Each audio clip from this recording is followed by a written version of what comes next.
आज हम लोग स्वामी आत्मानंद इंटर कॉलेज टोडर टू गाजीपुर राम प्रवेश सिंह कुशवाहा गणित के अध्यापक कोरोना वायरस वैश्विक महामारी के बीच हम लोग ऑनलाइन वीडियो के माध्यम से कक्षा 12 के गणित विषयों को लेकर के हम आप लोगों के सामने प्रस्तुत हुए हैं। आज हम लोग सीखेंगे अवकलज।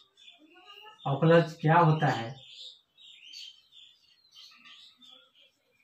आप लोग कक्षा 11 से ही पढ़ते आ रहे हैं। कक्षा 11 में भी इसकी पुनरावृत्ति यानी कुछ बातों को आप लोग देखे होंगे। आज हम लोग उसी में थोड़ा सा 12 का भी ऐड करेंगे। सबसे पहले अवकलज। अवकलज में हम लोग जानते हैं कि अवकलज परिवर्तन की दर होता है। परिवर्तन की दर। अब ये परिवर्तन की दर क्या चीज होता है? सबसे पहले आप लोग जानते होंगे फलन। फलन शब्द सुने होंगे। फलन को इंग्लिश में हम लोग फंक्शन कहते हैं। फंक्शन में जिस तरह से लिखते हैं y बराबर एफ एक्स, वाई बराबर एफ एक्स, यानी कि कोई भी वैसा वस्तु यानी कोई भी फलन दिया गया हो, जैसे दिया गया एग्जाम्पल के रूप में y बराबर एक्स स्क्वायर, ये आपका एक फलन हो गया, यानी x और y के पदों में दिया गया है। अब यदि हम लोग x बराबर 1 रखते हैं तो y का वैल्यू हम लोग को 1 प्राप्त होता है। यदि x का मान 2 रखते हैं तो y का वैल्यू 4 प्राप्त होता है। x का मान 3 रखते हैं तो y का वैल्यू 9 प्राप्त होता है। अब हम लोग देखेंगे तो यहाँ पे x का वैल्यू 1 इंक्रीज हुआ है, यहाँ भी आपका +1 इंक्रीज हुआ है। यहाँ पे y का वैल्यू जब x बराबर 1 था तो y का वैल्यू 1 था। अब यहाँ पे x का वैल्यू 2 हो गया तो y का वैल्यू 4 हो गया, अर्थात यहाँ पे आपका कितना इंक्रीज हो गया +3, और यहाँ पे कितना इंक्रीज हो गया +5। यानी कि जैसे जैसे x के मान में हम लोग वृद्धि कर रहे हैं वैसे वैसे y के मान में भी वृद्धि हो रहा है। इसी को हम लोग कहते हैं परिवर्तन की दर। अब इसको दिखाने के लिए बड़े बड़े फलन में चाहे कोई भी फलन होता है, यदि इसमें जैसे जैसे हम लोग इसके मान को सूक्ष्म करते जाएंगे, यानी परिवर्तन की दर जैसे जैसे सूक्ष्म होता जाए, यदि अर्थात x का मान जैसे 0.8 रखें, x का मान 0.7 रखें, x का मान 0.6 रखें, इस तरह से जैसे जैसे हम लोग x का मान नीचे की तरफ ले जा रहे हैं वैसे वैसे y का मान भी क्या होगा, नीचे की तरफ जाएगा। अर्थात dy भी 0 की ओर अग्रसर होगा और dx भी 0 की ओर अग्रसर होगा, लेकिन 0 नहीं होगा, दोनों 0 नहीं होगा। और दोनों का अनुपात अर्थात dy और डेल्टा y और डेल्टा x का अनुपात क्या होता है, कांस्टेंट होता है। दोनों का अनुपात भी 0 नहीं होता है। तो इस तरीके से ये होता है परिवर्तन की दर।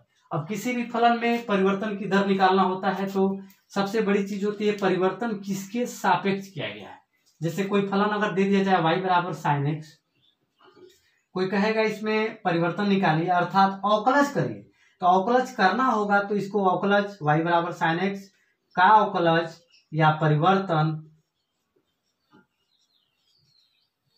का अवकलज x के सापेक्ष कीजिए। यानी कि यहाँ पे आपको दिया रहेगा कि किसके सापेक्ष इसमें परिवर्तन हम लोग को करना है। जैसे कि इसका परिवर्तन करते हैं तो dy बाई डी एक्स और d साइन एक्स बटा डी एक्स, यानी कि आ जाता है इसका मान cos एक्स। तो इस तरीके से हम लोग देखते हैं कि अवकलज में परिवर्तन की दर होता है, जो कुछ पुरानी बातें थी। अब हम लोग आगे बढ़ते हैं थोड़ा सा। कक्षा 11 से संबंधित बहुत सारे अवकलज से संबंधित सूत्रों के बारे में आप लोग जानते होंगे, जिसमें से आता है कुछ सूत्र मूल सूत्र। क्योंकि मूल सूत्र नहीं याद होगा तो आप एक लाइन का सवाल भी आप नहीं हल कर पाएंगे। मूल सूत्रों में डी साइन एक्स बटा डी एक्स, इसका डिफरेंशियल कास एक्स, उसी तरह से डी कॉस एक्स, इसका डिफरेंशियल माइनस साइन एक्स, फिर डी टेन एक्स बटा डी एक्स, इसका डिफरेंशियल हो गया सेक स्क्वायर एक्स, फिर वैसे ही डी लॉग एक्स, इसका डिफरेंशियल हो गया आपका 1/x, डी ई के पावर x, इसका डिफरेंशियल हो गया आपका ई के पावर x। इस तरीके से बहुत सारे फार्मूले हैं। अब वहां पे हम लोग कुछ पुरानी बातों को भी ध्यान देंगे, जैसे डी साइन एक्स बटा डी एक्स बराबर कास एक्स। ये कैसे होता है, कब होता है? तो कोई भी यदि फलन दिया रहे, जैसे y बराबर साइन एक्स, y बराबर साइन एक्स, ये फलन दिया गया है।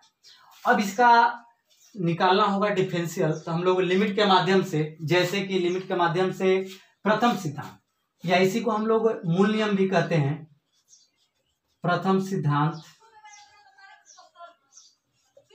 इसी को हम लोग मूल नियम के नाम से भी जानते हैं। मूल नियम से चाहे तो इसका मान हम लोग, जैसे sin x का डिफरेंशियल cos x यहाँ पे लिखा गया है, मूल नियम से यदि इसको सॉल्व करेंगे तो इन सभी क्वेश्चनों का, सभी फलन का मान जो सूत्र के रूप में लिखा गया है सभी आ जाएंगे। जिस तरह से एक हम लोग एग्जाम्पल के रूप में लेकर चलते हैं, जैसे y बराबर sin x है। जैसे y अभी अभी हम आप लोग को बताए थे कि y ही क्या होता है, fx होता है। इसको हम लोग लिख दें fx बराबर sin x। अब यदि हम लोग x में h की वृद्धि करेंगे तो sin x प्लस h, इधर x में h की वृद्धि करेंगे तो यहाँ भी x में ही h की वृद्धि होगा। इस तरीके से लिखना सरासर गलत है और इसको हम लोग ब्रैकेट लगाएंगे तो ही जाकर के सही होगा। प्रथम नियम का formula limit h tends to 0 f x plus h minus f x पूरे के बटा में h। अब यहाँ पे मान रखेंगे limit h tends to 0 f x plus h का मान, इसका मान यहाँ पे लिखा गया है sin x plus h, sin x plus h minus f x का मान यहाँ पे लिखा गया है कितना है sin x, यानी फलन का मान sin x है पूरे के बटा में h। अब यहाँ पे लिमिट से भी संबंधित हम लोग को पुरानी बातों को याद होना चाहिए भली बात। जैसे अगर साइन के पद में आता है तो लगभग sine C plus sine D, sine C minus sine D, cos C plus cos D, cos C minus cos D, इस तरीके के फार्मूले यूज करके इसको हम लोग क्रैक करते हैं। यदि एक्सपोनेंस घातांक के रूप में है तो उसमें एक्सपोनेंस वाला पार्ट्स या तो बृहद रूप में विस्तार पद में लिख देते हैं या तो कॉमन लेकर के हल करते हैं, या कुछ अंडर रूट में अगर बातें दी गई रहती है तो उसको हमेशा सर्वथा लिमिट के सवालों को हल करने के लिए परिमीकरण करते हैं। तो यहाँ पे हम लोग सबसे पहले sign C minus sine D पर इसको हम लोग तोड़ देंगे। अगर यही कास में रहता तो कास सी माइनस कास डी। यदि अगर tan का इसको हम लोग y बराबर tan x मानकर हल करते तो उसको पहले साइन कास में हल करते, उसके बाद एलसीएम लेते, उसके बाद उसको हम लोग तोड़ते। इसको हम लोग जब तोड़ेंगे sine C minus sine D पर, तो sine C minus sine D 2 cos C plus D, अर्थात x plus h plus x बटा में 2 इंटू हो जाएगा sine x plus h minus x बटा में 2। यहाँ पे x से x कैंसिल हुआ। अब लिमिट का भी प्रोसेस होता है, चाहे मल्टीप्लाई हो, चाहे डिवाइड हो, चाहे ऐड हो, चाहे सब्ट्रैक्ट हो। लिमिट हर जगह उसको हम लोग अलग अलग फंक्शन में अलग अलग फलन के रूप में हम लोग लिख सकते हैं। क्योंकि यहाँ पे कांस्टेंट है तो कांस्टेंट को लिमिट से कोई प्रभाव नहीं पड़ता है, उसको हम लोग आगे लिख लेते हैं। 2 limit h tends to 0 cos x add करेंगे तो हो जाएगा 2x प्लस h अपान 2 इंटू यहाँ पे लिमिट करके अलग इस फलन को लिखेंगे h टेंड्स टू 0। जब लिमिट अलग करेंगे तो यहाँ पे जो लिमिट रखा गया h टेंड्स टू 0 वही टेंड्स टू 0 यहाँ भी रहेगा और यहाँ पे बच जाता है आपका साइन h बाई 2। अब सबके बटा में यहाँ पे h था, ये यहाँ भी रहेगा। अब यहाँ पे अगर इसको h लिखते हैं तो इसका मान अपरिभाषित हो जाएगा, क्योंकि h टेंड्स टू 0 रखेंगे तो अपरिभाषित। यदि इसे h को यहाँ पे रख दें और यहाँ पे 2 से डिवाइड भाग देते हैं, 2 से क्या करते हैं गुणा, 2 से ये 2 कट जाएगा और ये जो बच रहा है ये फार्मूला लिमिट का बनना है। क्योंकि limit h tends to 0 sine x बटा में x या साइन h बाई 2 बटा में h बाई 2, इसका वैल्यू 1 हो गया। और इसमें लिमिट का मान h टेंड्स टू 0 रखते हैं तो यहाँ पे आपका बचेगा कास 2x बाई 2, इसका मान 1, यानी कितना हो गया कास x। इस तरीके से जितने भी सूत्र होते हैं डिफरेंशियल के सबको हम लोग प्रथम सिद्धांत या मूल सिद्धांत के द्वारा हम लोग ला सकते हैं। हम इसी को थोड़ा सा और बृहद रूप में आगे बढ़ते हैं और हम लोग कक्षा 12 से संबंधित जो लेसन होता है उसको हम लोग शुरुआत करेंगे। उससे पहले थोड़ी सी और डिफरेंशियल की मूल बेसिक सूत्रों के बारे में जानें। जैसे कि यदि कोई फलन अगर दिया गया है, दो फलन दिया गया है, कोई भी फलन, जैसे y बराबर x साइन x, दो फलनों का यदि वो मल्टीप्लाई के रूप में गुणनफल के रूप में दिया गया हो, दो फलन के रूप में गुणनफल के रूप में दिया रहता है तो उसके लिए फार्मूला आप लोग को पता है कि अगर फर्स्ट और क्या हो सेकेंड हो तो उसका डिफरेंशियल करने के लिए फर्स्ट को लिख करके सेकेंड का डिफरेंशियल करेंगे और प्लस सेकेंड को लिख करके फर्स्ट का डिफरेंशियल करेंगे।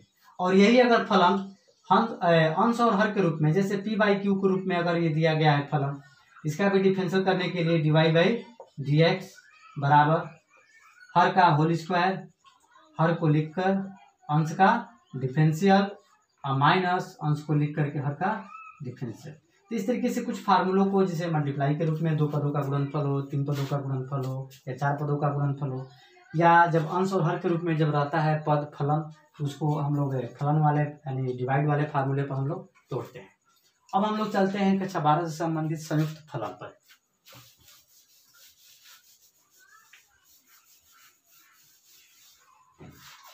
संयुक्त फलन, जहां से कक्षा 12 में हम लोगों को देखना है ये संयुक्त फलन क्या होता है। संयुक्त नाम से ही ये स्पष्ट हो रहा है, संयुक्त माने जुड़ा हुआ। जुड़ा होने का मतलब ये दो फलन है, दो फलन या दो से अधिक, दो से अधिक भी हो सकता है, दो फलन भी हो सकता है। जैसे अभी हम लोग अगर एग्जाम्पल के माध्यम से इस फंक्शन को हम लोग समझे तो y बराबर जैसे दिया गया हो साइन x के पावर n। अब यहाँ पे देखने पर दो फलन है, तो अगर इस n को हम लोग बंद कर दे रहे हैं तो साइन x एक फलन आ रहा है और इस तरीके से x के घात n भी क्या है, फलन है।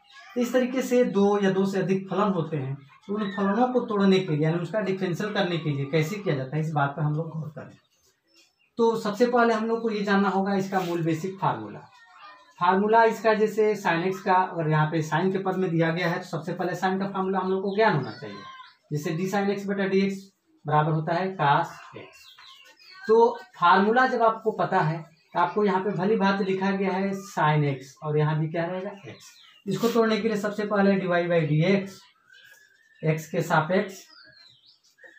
सापेक्ष अवकल करने पर डी साइन, जैसे फार्मूला है वैसे लिखेंगे।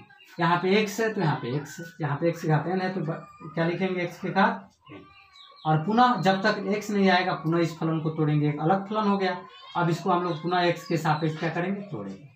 तो साइन x के घात n है तो साइन x के घात n का डिफरेंशियल करेंगे तो हो जाएगा कास x के घात n, और इसका डिफरेंशियल करेंगे तो हो जाएगा n x पर n माइनस 1। इस तरीके से संयुक्त फलन से संबंधित और अन्य जानकारियां हम लोग अगले वीडियो में बात करेंगे।